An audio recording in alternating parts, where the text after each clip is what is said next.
Bon les gars, alors aujourd'hui je vais commencer un nouveau tableau qui s'intitule La mort de Johnny. Comme tu le sais, j'aime bien peindre des choses qui me tiennent à cœur et qui sont dans mon esprit actuellement. Donc actuellement, j'avais envie que Johnny meure. Qui est Johnny? Pour petit rappel, je nomme Johnny ma larve de service qui est à l'intérieur de moi, c'est-à-dire mon petit moi. Mon grand moi, je le nomme 001. Ce que j'aime bien exprimer dans la peinture, c'est ce dialogue entre Johnny et 001. Donc entre le petit moi et le grand moi, entre le faux moi et le vrai moi. Et ça me fait toujours du bien de peindre cette relation. Donc aujourd'hui, j'ai peint cette fameuse mort de Johnny. De finir ma session de peinture, qui était très rapide. Donc là, j'étais étonné parce que j'ai peint vraiment, franchement, j'ai dû peindre ça en 1 heure. D'habitude, dans ma première session, je ne fais que la figure, je ne peins que la figure. Et là, aujourd'hui, j'ai pratiquement peint l'ensemble du tableau dans une première couche que je trouve vraiment pas mal. Donc, voici le tableau. Voilà, voici le tableau derrière moi. Donc, je sais pas si tu vois vraiment bien, mais cela représente la mort de Johnny. Donc, ce qui est paradoxal, c'est que on a l'impression que dans ce tableau, on voit 001. Donc, on voit 001 ici. Et Johnny est une femme. Donc là, je peux pas t'expliquer. C'est peut-être la femmelette qui est en moi, mais en gros, c'est la femme qui est en train de mourir. Donc elle est sur les genoux de 001. Ce qui est très bizarre parce qu'à la base, je voulais que Johnny soit au centre, seul. Et donc finalement, je me suis retrouvé avec ce tableau. C'est assez trop étonnant d'ailleurs ce tableau parce que j'ai vraiment l'impression d'être revenu à mes premiers tableaux ou à cette époque. Donc ça remonte déjà à 3 ans. Dans mes premiers tableaux. Oh là là, je sais pas si c'est une guêpe ça. Mais ça va me faire chier.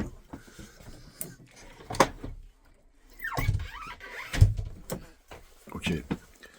Donc dans mes premiers tableaux, j'étais très inspiré par un peintre norvégien, Edvard Munch. Je suis même allé en Norvège pour voir tous ces tableaux, et à ce moment-là, c'était mon maître. C'était mon maître avant Francis Bacon. Et là, j'ai vraiment l'impression d'avoir retrouvé un peu l'esprit de Edvard Munch. Et très souvent, dans les peintures d'Edvard Munch, il y a un peu ce genre je dirais, de dialogue entre un homme et une femme. Et donc, voilà, là, je me suis vraiment laissé aller, j'ai pas vraiment réfléchi, et j'ai obtenu ce résultat.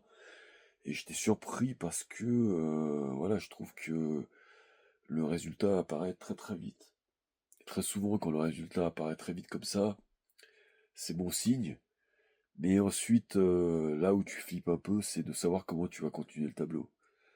Parce que à partir d'une sous-couche comme ça, tu peux avoir un résultat complètement différent. Donc là, le challenge pour la prochaine étape, c'est de conserver cette sous-couche, mais en la mettant en valeur, voilà.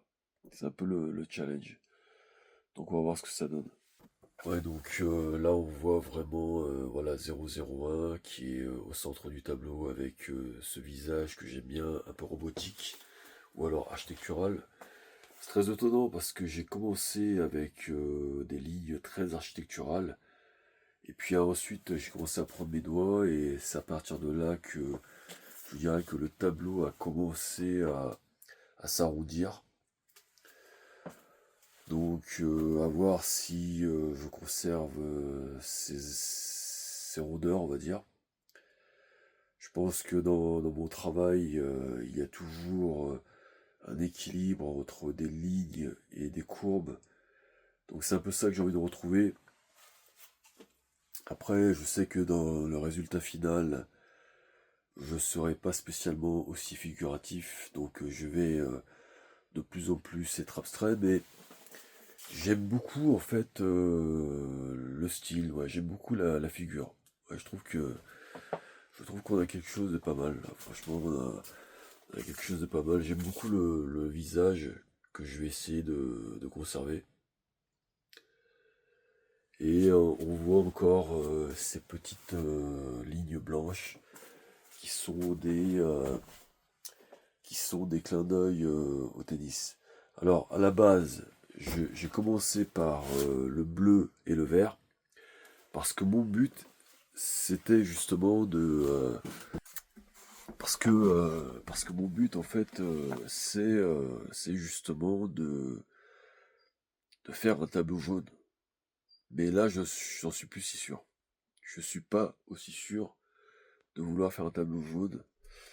On va voir ce que ça donne. Ça va être une découverte, une surprise. Comme dit Francis Bacon, la raison pour laquelle je peins, c'est pour aussi avoir des surprises, pour avoir des choses à laquelle on ne s'attend pas.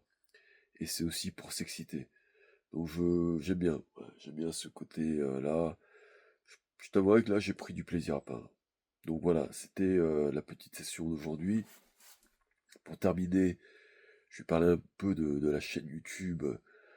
Bon voilà, j'ai pas trop envie de me prendre la tête pour cette nouvelle chaîne YouTube. J'ai essayé précédemment, dans la vidéo précédente, de faire en anglais, mais je pensais que ça allait faire plus de vues, mais finalement ça fait encore moins de vues, donc finalement je reviens en français. Et puis moi ça m'arrange parce que voilà, j'ai du mal, franchement j'ai du mal à parler en anglais.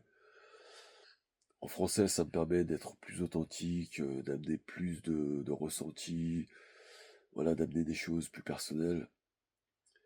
Et finalement, je me suis aussi rendu compte que quand je peignais, on va dire, entre guillemets, en live, mais en pseudo-live, ça intéressait pas tellement de gens. Donc voilà, je me suis dit, bon, ça sert à rien que je me prenne la tête à me filmer, à faire des montages, à couper, etc.